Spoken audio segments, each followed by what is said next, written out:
அன்பு தமிழ் நெஞ்சங்களுக்கு ஆஸ்ட்ரோ தமிழ் ராஜாவின் அன்பான வணக்கங்கள். இன்றைய பதிவில் கும்பராசி சதய நட்சத்திரத்தில் பிறந்த நண்பர்களே, 3 ராஜகிரகங்களுடைய சேர்க்கை ஏற்படப் போகிறது.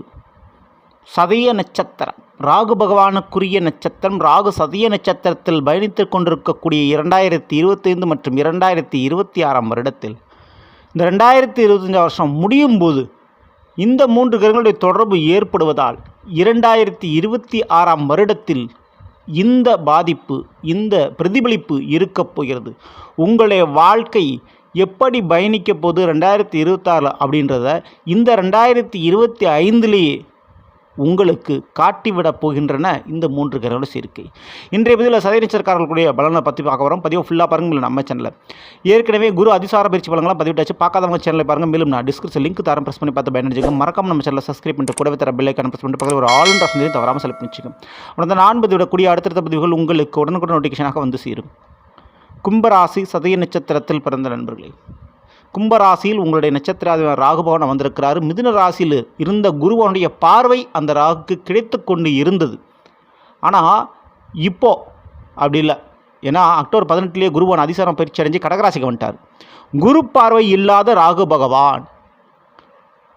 அப்போது ராகுவன் சுதந்திரமாக தன்னுடைய சுய பலனை கொடுக்க முடியும் சதய நட்சத்திரக்காரர்களுக்கு. ஆனால் அந்த குரு பகவான் 5ஆம் பார்வையாக விருச்சிக ராசியை பார்க்குறாரு. விருச்சிக ராசியில் கூடிய செவ்வாயை பார்த்து கொண்டிருக்கிறார். கார்த்திகை மாதம் 1ஆம் தேதி துலாம் ராசியிலிருந்து பயிற்சி அடைஞ்சு விருச்சிக ராசிக்குள்ளே நுழையிறாரு சூரிய பகவான். சூரியன் செவ்வாய் 2 இணைந்து விருச்சிக ராசியில் இருக்க போது அதை குருவான் பார்க்க போகிறார். அப்போது குரு, சூரியன், செவ்வாய் 3 கிரகங்களுக்கும் ஒரு தொடர்பு ஏற்படுது. குரு பார்க்க கோடி நன்மை நடக்கும். ஆனால் குரு பார்க்கக்கூடிய கிரகங்கள் செவ்வாயும் சூரியன். அப்போ 3மே ஒரு ராஜ கிரகங்கள் சொல்லுவோம். 3 கிரகமே ஒரு நட்பு கிரகம்னு சொல்லுவோம்.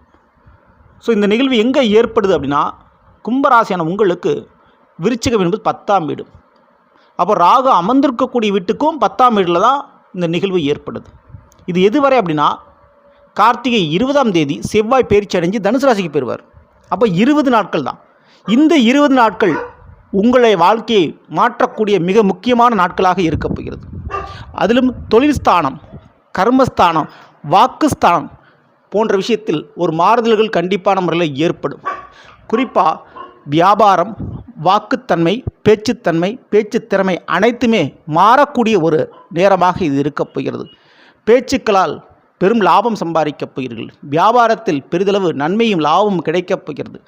பல வழக்குகள் போட்டிகளில் வாதிட்டு ஜெயிக்கப் போகிறீர்கள். முக்கியமாக சதய நட்சத்திரக்காரங்க நீதித்துறையில் இருந்தால், பட்டிமன்ற பேச்சாளர்களாக இருந்தால், டீச்சராக இருந்தால் மற்றும் பிஸ்னஸ் மேனாக இருந்தால், மார்க்கெட்டிங் டிபார்ட்மெண்ட்டில் இருந்தால், accounts auditing department, finance department, transport போக்குவரத்து டிபார்ட்மெண்ட் போன்ற விஷயத்தில் இருந்தால் பெரிதளவு மாற்றங்களை நீங்கள் சந்திப்பீர்கள்.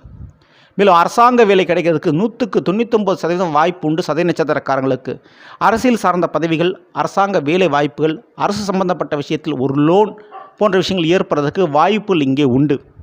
மேலும் இந்த செவ்வாய் சூரியன் இணைந்து குரு பார்த்தால் சதய நட்சத்திரக்காரர்களுக்கு புதிய இடம் வாங்கக்கூடிய, நிலம் வாங்கக்கூடிய யோகம் உண்டு. புதிய இடத்துல தொழில் தொடங்கக்கூடிய ஒரு பாக்கியம் இருக்குது. மேலும் குரு பகவான் சதய நட்சத்திரத்துக்கு 6ஆம் இட கடகத்தில் அமர்ந்திருக்கிறார். ஸோ கடன் வாங்கினாலும் சொத்து வாங்கணும் அப்படின்ற ஒரு சூழலை உருவாக்கிடுவார். அந்த கடனும் கிடச்சிரும்.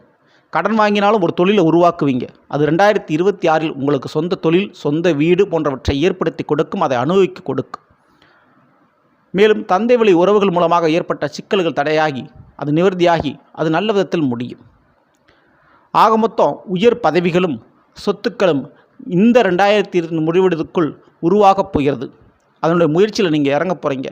களத்தில் இறங்கினால் நிச்சயம் 2026 வருடத்தில் கண் கலங்காமல் உங்களுடைய வாழ்க்கையை நீங்கள் காப்பாற்றிக் கொள்ள முடியும். கவலைப்படாமல் காசு பணத்திற்கு இருக்க முடியும். ஸோ இந்த வருடத்தில் நிச்சயமாக கடனை பற்றி கவலைப்பட வேண்டாம். கண்டிப்பாக தேவையுள்ள கடனாக இருக்கும். அது சுப கடனாக இருக்கும். மேலும் திருமண வாழ்க்கை நிச்சயமாக ஒரு தடை இருக்கக்கூடியவங்களுக்கு அந்த திருமண வாழ்க்கை, திடீர் திருமண வாழ்க்கை, அதுவும் வேலை தொழில் பார்க்கக்கூடிய இடத்துல அறிமுகமாகக்கூடிய பழகக்கூடிய நபர்கள் மூலமாக உங்களுக்கு திருமண வாழ்க்கை அமைவதற்கு வாய்ப்புகள் உண்டு. பிள்ளைகள் வழியில் சில நன்மைகள் நடப்பதற்கு, அது மிக முக்கியமாக பிள்ளைகளுக்கு ஒரு வேலை தொழில் அமைவதற்கு வாய்ப்புகள் உண்டு. சரிங்களா? சரி, இப்படிப்பட்ட ஒரு நன்மையான ஒரு காலகட்டத்தில் நிச்சயம் நீங்கள் வணங்க வேண்டிய, வழிபட வேண்டிய தெய்வங்கள் என்று எடுத்துக்கொண்டால் நிச்சயம் முருகப்பெருமானை, அதுவும் தனித்துவமாக இருக்கக்கூடிய பழனிமலையில் இருக்கக்கூடிய முருகப்பெருமானை சென்று வணங்குவது மிகப்பெரிய அளவு நன்மை பயக்கும். சரிங்களா? தவறாமல் அந்த வழிபாடை பண்ணிக்கோங்க. இந்த பதிவு பிடிச்சிருந்த லைக் பண்ணுங்கள், மற்றும் ஷேர் பண்ணுங்கள். மறக்காமல் நம்ம சேனலை சப்ஸ்கிரைப் பண்ணி வச்சுங்க. அடுத்த சந்திப்போம். நன்றி, வணக்கம். அன்பு தமிழ் நெஞ்சங்களுக்கு ஆஸ்ட்ரோ தமிழ் ராஜாவின் அன்பான வணக்கங்கள்.